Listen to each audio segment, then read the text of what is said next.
Alright, got another Magic the Gathering deck analysis video for you guys. This is going to be an 100 card Commander Bant deck. Last time I did my Bant deck analysis, it was just a 75 card, I think. So this is 100 cards for Commander. We're going to go over this deck now. Some cards have changed, some have not. So yeah, Bant, for those of you who don't know, are 3 color combinations in Magic. It's blue, white, and green. Alright, so I have some dual lands here, of course, to smooth out the mana flow in this deck. So the Sun Petal Grove enters battlefield tapped unless you get a basic forest or plains land, and it adds green or white. Pretty useful. Temple Garden, always a very nice dual land. It counts as a forest and a plains, and it comes in battlefield tapped unless you pay 2 life, so it's very versatile. Windswept Heath can search your library for a forest or a plains card, which is very important because it can actually search for a Temple Garden and put into play. And all you have to do is pay 1 life. And it comes into play, by the way, not tapped. That's why this is a rare. If it comes into play tapped, then you know that's a common. That's Evolving Wilds, Terramorphic Expanse. It's a rare because it's untapped. Glacial Fortress, it's the same thing as the Sun Petal one, but it's for white and blue. So plains or island, keep in mind, again, Temple Garden counts as a plains. So yeah, this will actually enter the battlefield untapped if you have a Temple Garden. That's white or blue. Flooded Strand, this is the same thing as Windswept Heath except for blue and white. So you sack it, search for a plains or island, put on a battlefield, just pay 1 life. Hollow Fountain, this is basically Temple Garden except for blue and white. So it's a plains and an island, counts as both. Very versatile, very good card. Hinterland Harbor, it's the same thing as the other ones except it's for green and blue. Breeding Pool, this one is the dual land for green and blue, and it counts as a forest and an island. That's very, very useful. Misty Rainforest, it's the fetch land for blue and green. Search your library for forest or island. Reflecting Pool, this is the old school Reflecting Pool from Tempest, the old card, old art, I mean. And tap to add to your mana pool 1 mana of any type that any land you control can produce. So very useful when you already have other lands. Now, this land, if it's in your starting hand, don't use it because don't keep that hand because this can't be your starting land. If it's your starting land, you can't use it to add any mana, right? The Reflecting Pool can only add mana from lands that you already have. So that's a drawback. Benefit being that, of course, it can add any color that you already have. So yeah, Seaside Citadel, it's tapped, that's why it's an uncommon, but it can add all 3 colors. So that's the advantage of it. And we know Reflecting Pool with a Seaside Citadel, Reflecting Pool becomes a Seaside Citadel. Command Tower, this is a very, very good card because in a commander deck, it adds 1 mana of any color, essentially. So it's a common, and it's untapped. So really, really good card to have in any commander deck. Too bad I can only have 1. All right. Let's look at the non-land cards now. Alright, Knight of the White Orchid. So 2 mana, 2/2, first strike. When it enters the battlefield, if an opponent has more lands than me, then I get a plains card and I put it on the battlefield. So this is not just a basic land card. It can be a Temple Garden. It can be a Hollow Fountain because these are actually plains cards. So you can actually look for a non-basic land and put it onto the battlefield. That's important. It's not tapped either. So, and that's first strike. So that's good. Sylvan Caterid, another good mana fixer for this deck. 2 mana for 0/3, it's a wall, but it's hexproof, which means the opponent can't really kill it easily. And then you can tap to add 1 mana of any color to my mana pool, which helps me with mana fixing. So good wall, good creature to have in the early game. Kazali Pride Mage, very, very useful card. 2 mana, 2/2, Exalted is a nice ability, but it's the second ability because it has a built-in Naturalize. That's very, very useful. Fleeceman Lion, it's a good card, 2 mana for 3/3, good stats for the mana cost. Then it has the Monstrosity 1, which means you have 5 mana. This gets a +1/+1 counter, and it has Hexproof and Indestructible. So Hexproof and Indestructible is a crazy combination. That means you can't kill it with damage, you can't kill it with destroy effects, and you can't even target it. So it's really hard to remove once it becomes monstrous. So yeah, it's very good. And it's a 4/4 too when it's monstrous, so it's very hard to kill when it's monstrous. Charming Prince, very versatile card because 2 mana, 2/2. When it enters the battlefield, I can choose one of these 3 effects. I can scry 2, which means I'm going to look at the top 2 cards of my deck and give me 3 life. which is a healing salve, or I can exile another creature I own and return to the battlefield, which will remove basically any kind of enchantments and stuff on it, any kind of negative counters on it. That'll just kind of reset that creature. So that's also very useful. Or if it has a comes into the battlefield ability, yeah. If it has a comes in the battlefield ability, then like for example the Knight of the White Orchid, I can reuse it when I exile it and return it to the battlefield. So pretty versatile card, Charming Prince. And if I have another Charming Prince, actually, I can use that ability with it. Spellskite. Of course, I can't have another Charming Prince, actually, because this is a commander. This is singleton. I forgot. Spellskite. 2 mana for 0/4. It's colorless. Then I don't have blue in this. Sorry, I had blue in this deck when I'm thinking. But this can be played with. This is a friction mana cost, which means I can pay it with blue or 2 life. So I can pay blue or 2 life to change the target of a spell or ability to Spellskite. And this is very interesting, very useful, because say like I want my Charming Prince to survive, right? And they target it with something, then I can retarget it to Spellskite, right? If they use a Path to Exile on my Charming Prince for some reason, I can just change it to Spellskite, and I don't even have to have mana untapped. I can just pay 2 life to do it. So yep, it's very very useful card to have.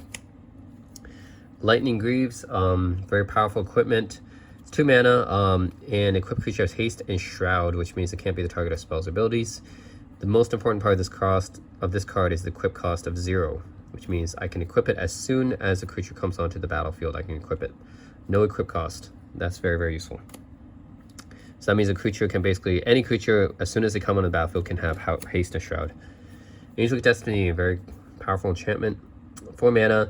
Enchanted creature gets +4/+4, has flying first strike, and is an angel. So basically turns anything into a Baneslayer angel. So that's really, really good. And then when that creature dies, I get this back to my hand. So this doesn't even die. It has a Rancor effect on it. So that's very powerful. And my Elder, 3 mana 2/1. When it dies, I get 2 basic land cards from my deck, put in my hand, and I have an additional ability to sacrifice, draw a card, which means this card can possibly fetch me 3 cards. You draw me a card and then get me 2 more land cards. So a lot of good card advantage in this card here. Road to Return, 2 mana. I choose one. I can return any card from my graveyard to my hand, or I can put my commander from my hand into the command zone. It has an entwine of 2. So the second one is really good in the late game when your commander has died several times, and you don't want to pay that huge mana cost to put it back in the command zone. Then you can use this.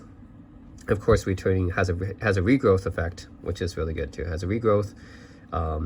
Actually, it's the same mana cost as regrowth. It's almost just strictly better, except it has 2 green. If you entwine it, you can do both. So it's almost a strictly better regrowth. Sphinx's Revelation, X mana plus the 3, 2 blue, 1 white. You gain X life and draw X cards, and it's an instant. So this is a nice card to have. It's very, very powerful when you have the mana for it. So not good early game, but a very good late game card. Giver of Runes is basically Mother of Runes. Now the only difference between this and Mother of Runes, the pros and cons. So this one, better than Mother of Runes because it has 1 more toughness. It's a 1/2 instead of a 1/1. And also gains protection from colorless, which means it protects it from artifacts. Mother Runes can't do that. Mother Runes can only gain protection from colors. So that's a good thing. The bad thing is it can't protect itself. Mother Runes can actually protect itself. So this one says another target creature you control. So it can't even protect itself. So that's a drawback. Mother Runes can actually protect itself from something. But yeah, otherwise this one can protect against artifacts, which is nice, in addition to other colors. And keeps the same mana cost too, 1 mana, so that's nice. Meerkat Warrior, pretty versatile card because 3 mana, 2/3, just efficient. First strike, forest walk, vigilance. So 3 abilities, decent stats, and decent mana cost. So it's an efficient creature. Janara Azure War, it's all 3 Bant colors, 3/3 flying, and then 2 mana to put a +1/+1 counter. And you can do this as many times as you have 2 mana. So it can become relatively big later on in the game. Fiendslayer Paladin, 3 mana, 2/2, first strike, lifelink, can't be targeted with black or red spells. So generally, I like 3 mana creatures with a decent stats and a bunch of abilities. So at least 3 abilities here, like Miri the Cat Warrior, for example, 3 abilities for 3 mana. 3 abilities for 3 mana is pretty good. So yeah, 3 abilities for 3 mana here as well. Pretty good. efficient. Detention Spear. It's basically like Oblivion Ring. The only difference is now you require blue, but because of that, the advantage is you get to exile all the permanents with the same name as that permanent. So that's the advantage of using this. If the opponent has a bunch of tokens, you can exile all the tokens at the same time. So it's a super Oblivion Ring. You can exile everything at the same time, but you have to pay the blue. Yeah, but if you run in a blue deck like this one, it's better than Oblivion Ring. Geist of Saint Traft. It's a good creature. 3 mana, 2/2. Hexproof, which means it can't be targeted very easily by the opponent. But when it attacks, you get a 4/4 white angel creature token flying in the battlefield, tapped and attacking, but only when you're attacking. So that's key. Otherwise it's broken, right? Yeah. So whenever you attack with this, you get a 4/4, but only temporarily for that attack. So it can't create more than 1 4/4. I mean, just by itself. So keep that in mind. So it's not OP, but it's still really, really good. Yeah. Knight of Autumn is a very versatile card. 3 mana for 2/1, that's not too special, but then when it enters the battlefield, I can either put 2+1/+1 counters on it, which makes it a 4/3 for 3 mana, which is really, really good. Or I can naturalize something, that's always very useful, or I can gain 4 life. So this is kind of like the Charming Prince in a sense. I like the versatility of this card. It's probably a better card than Charming Prince most of the time, but it's also 1 mana more. But yeah, very, very versatile. I like this card. Jadelight Ranger, another really cool card, 2 mana. Enters the battlefield, explores, and explores again.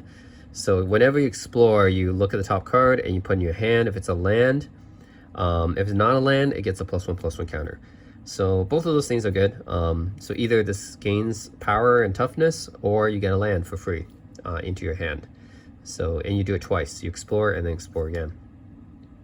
And yeah, and you can have a choice. If it's not a land, you can actually put the card back, or you can put it in your graveyard too. So even if you want to, you can actually mill your deck twice in order to get to sift through your cards a little bit better if you want. So yep, that's a nice card thinner as well. A good card. I mean, it also could potentially be a 4/3, right? Yes. So if it's not a land, if the next 2 cards are not lands, it's a 4/3, and you can sift through your cards easily. That's good. Cure, the Great Glass Spinner, 3 mana, another one, flying. This is really good. Whenever other creatures you control, including this one, whenever this creature becomes the target of a spell ability for the first time in a turn, counter that spell ability. So actually you have to be careful because this is your spells and abilities too, not just the opponent's. But in general, it's a really annoying card to deal with for the opponent, because you put this down, all your other creatures basically have protection for the first spell. So if they want to remove your creature, they got to do it twice now. So yeah, because the first time is going to be countered. So yeah, it's an annoying card for the opponent to deal with. Supreme Verdict, it's a better Wrath of God if you have blue. If you're splashing blue in this deck, if you have UW, like I'm running, this is a UW deck, Bant decks. So yeah, you're running blue and white. So it's just better than Wrath of God, because it's the same mana cost as Wrath of God. Destroy all creatures, same effect. It can't be countered. That's better. Actually, there's one thing. Wrath of God, the creatures can't regenerate. So that's the other thing. This one actually doesn't have that, interestingly. So I guess if your opponent can still regenerate the creatures, so that maybe Wrath of God has that advantage, but very, I mean, that's a very like an edge case, right? Like how many times the opponent's going to have regenerating creatures. So rather have this, can't be countered. That's really important. Wrath of God gets countered way too many times. So, oh, this is a powerful card too. This is Suspend 4, so it's 1 mana actually. You pay this for 1 mana, you gotta wait 4 turns, but you pay 1 mana, and then creates 2 4/4 green rhino creature tokens with trample for 1 mana. The only drawback is you gotta wait 4 turns, but still 1 mana for 2 4/4s with trample. Yeah, that's good. Right, Spell Queller. Kind of similar to Vendilion Clique, actually. 3 mana, 2/3 flying, flash. You can play it on your opponent's turn. When it enters the battlefield, you exile a spell with converted mana cost 4 or less. Then when you leave the battlefield, that person will cast it. So it's good for delaying. If the opponent plays something to remove your creature, you can delay that by playing this card. And that's useful because even if the opponent gets it back later, it might not be as useful later. So that's why Spell Queller is a nice card to have. It's a trick card to have. You can play it on your opponent's turn. Megara Diplomat. Okay, 4 mana, 2/4, lifelink. When they attack with two or more creatures, then you draw a card, and whenever they cast a second spell, you draw a card. Just generally a good card to have on the field, I guess. You'll be drawing a lot of cards with this. Good. Bronze-Hide Lion. 2 mana for 3/3. You can pay 2 mana, so this is like a little bit similar to the Fleecemane Lion, but you can tap 2 mana to make it gain indestructible until end of turn. So you can make it go indestructible, but you got to pay mana for it. Then again, it's less mana than the monstrous cost of the Fleecemane Lion. When it dies, you returns back as an aura enchantment, which means it enchants a creature, and it becomes an enchantment with this effect. So this dies, this comes back on a creature. I can put it on a creature, and then I have 2 mana. This creature gains indestructible, so that it gets this Bronze-Hide Lion's ability. Cool. This is the other Mangara, so I got 2 Mangaras. I got Mangara Diplomat, I got the original Mangara of Corondor, which is also very useful, because the ability, 3 mana, you tap, you remove anything from the game. Anything. It could be a land, creature, artifact, enchantment, planeswalker, anything. But you just gotta tap it. Remove this, and that's something from the game. So you can only use it once, right? Because the Mangara dies, it exiles itself when it happens, but you can do it with anything. Then you have Yasharn, Implacable Earth. 4 mana for 4/4.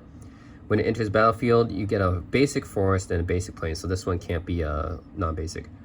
You put in your hand, and then players can't pay life or sacrifice non-land permanents to cast spells or activate abilities.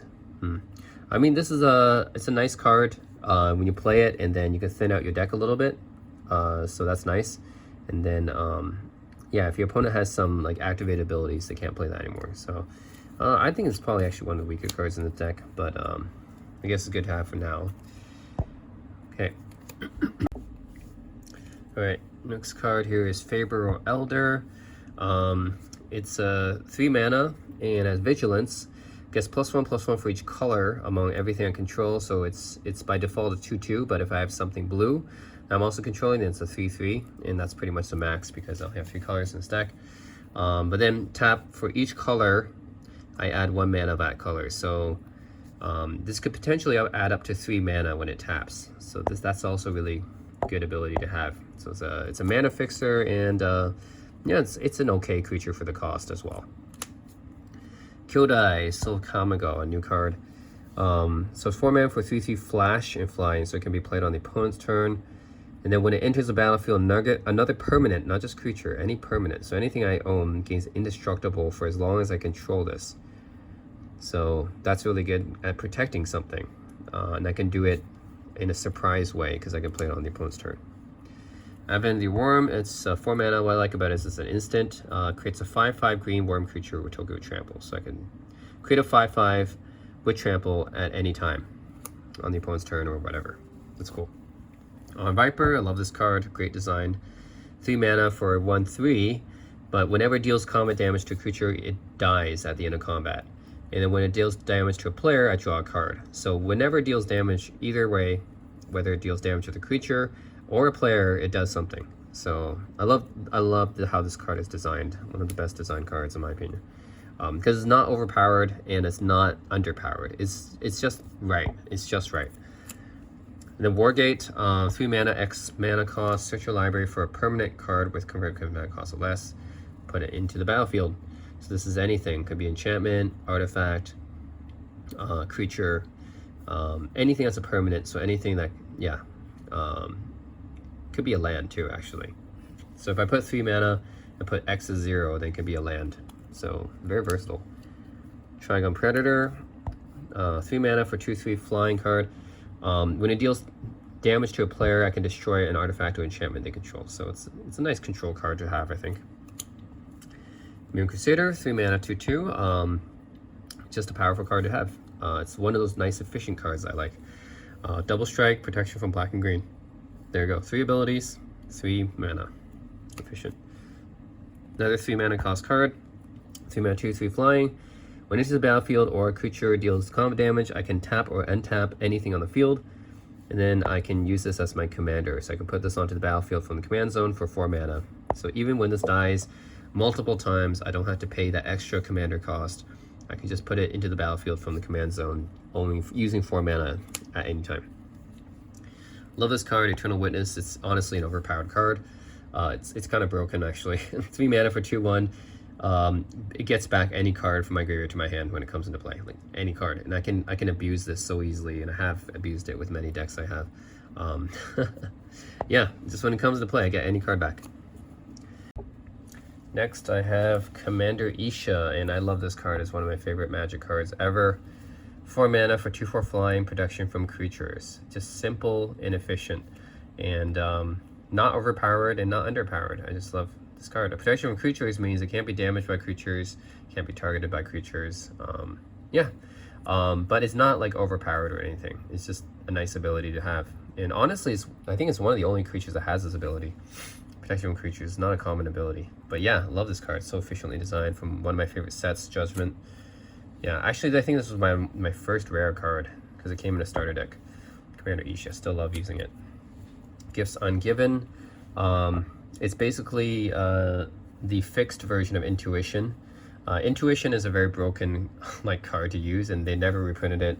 I mean, Intuition. Basically, you can search your library for any 3 cards, and then you choose one of them. Your opponent chooses one of them to put in your hand. The other 2 go in the graveyard.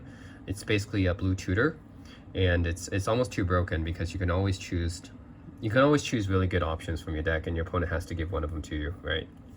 And usually you have ways to get back the other 2. So Gifts Ungiven is a fixed version of that. It's 1 mana more than Intuition, and you have to search for different names. You can't use the same name. Because Intuition, you can search for the same card. Gifts Ungiven, it's a fixed version. You have to search for different cards, and your opponent gives you 2 of them, and the other 2 go in the graveyard. So it's fixed version of Intuition. Not as good as Intuition, but still good. Still good card. So it's still kind of a tutor. Tameo Field Researcher is the Planeswalker here. 4 mana. First ability, you get two creatures, and then whenever either of those creatures deals damage, I draw a card.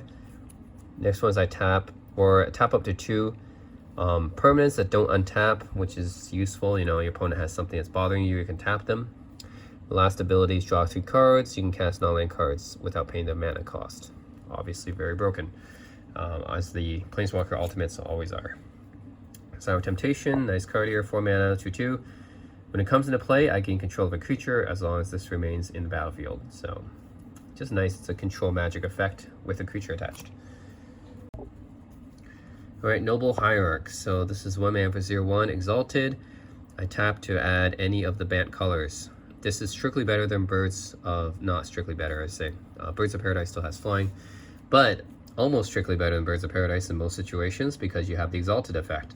So yeah, I think for most Bant decks you would use Noble Hierarch over Birds of Paradise because you get the Exalted effect. That means when a creature attacks, they get +1/+1, which always helps, and it stacks too.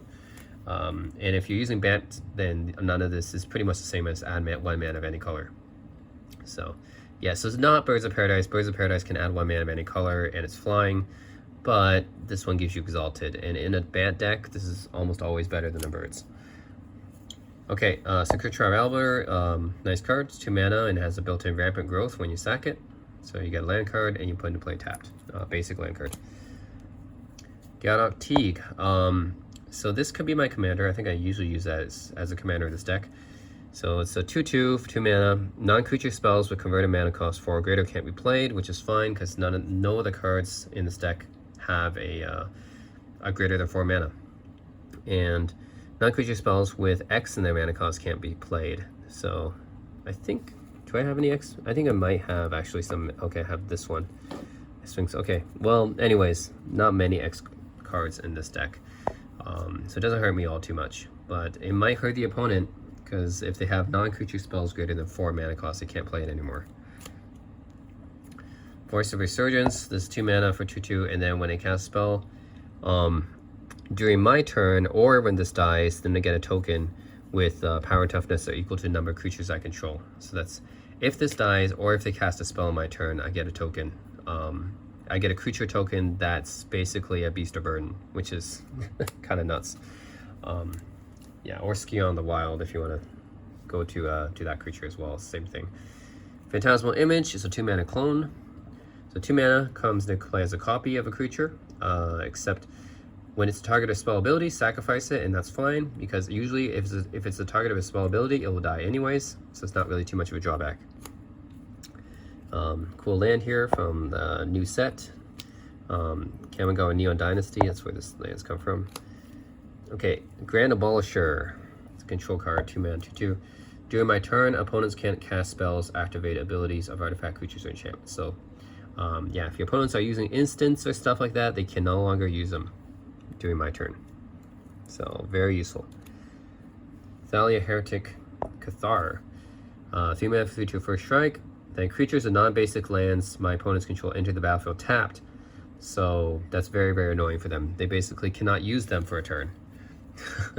So, very powerful ability. We have Armasaur, 3 mana, 2/5. Whenever opponent activates an ability that's not a land ability, I draw a card. Yeah, pretty useful card. Again, if they're using a bunch of activated abilities, I can draw a card, or tap abilities. And what else in here? Actually, I do have a Birds of Paradise just because it's a commander deck and I cannot use more than one Noble Hierarch. Alright, so I have Rafik of the Many, a card I use for quite a bit. 4 mana, 3/3, Exalted. Then whenever creature attacks alone, it gains double strike until end of turn. Very powerful ability. So, powerful card. Mystic Snake, 4 mana, 2/2. This is flash, basically. This is just because it's an old card from Apocalypse, so it doesn't have flash yet, but this is the same thing as flash. Then when it comes into play, I counter a spell. So it's value-wise, it's not actually better value because it's 2 mana for counter spell and then 2 mana for a 2/2, which is what you would expect. But it's the fact that it's a 1 card that makes it special. So you play it and it counters a spell, and it's a creature. So it's the amount of things you can do with 1 card that I like. Loxodon Smarter. I just like the cost to value ratio here. It's 3 mana for 4/4, which is very good. It can't be countered. And if an opponent discards it, then it comes onto the battlefield for free. So no drawbacks at all.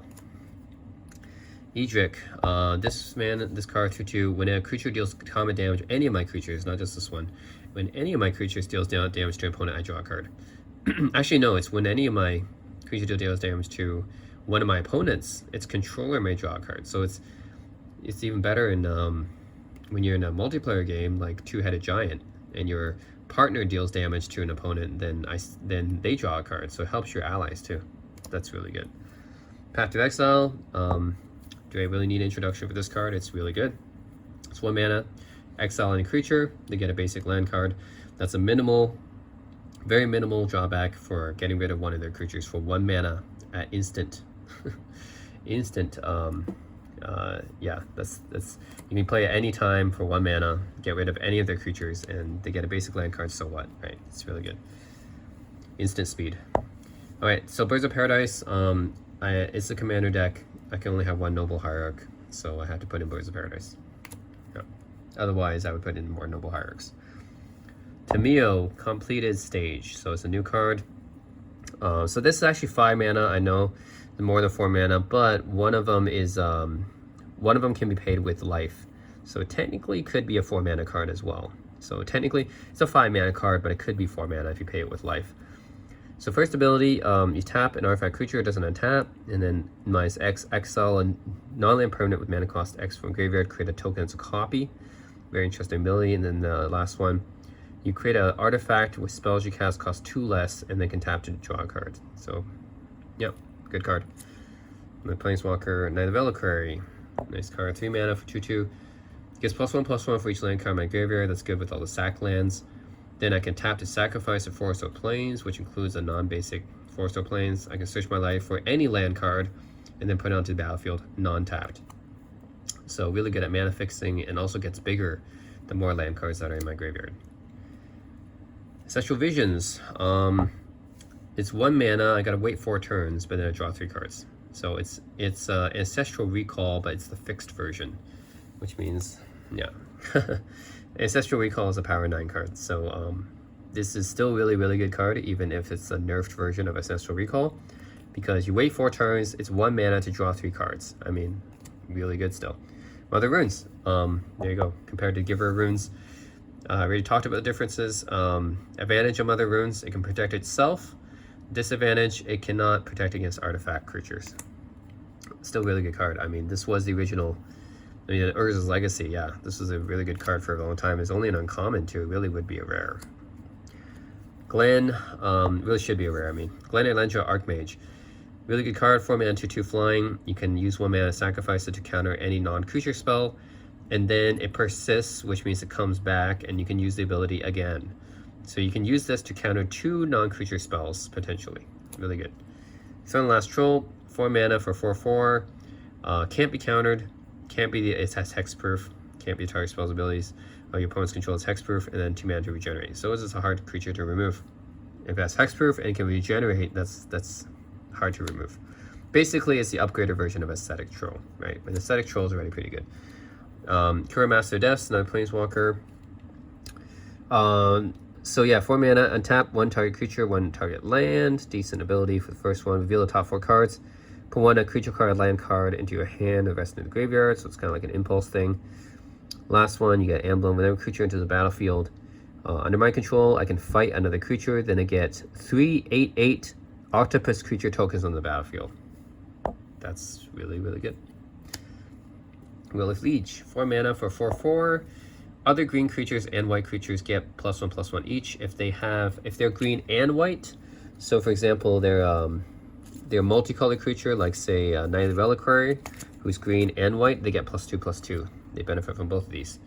And then if so it's kind of like Loxodon Smiter, the last one. If opponent caused me to discard it, then it comes into the battlefield for free. Good card.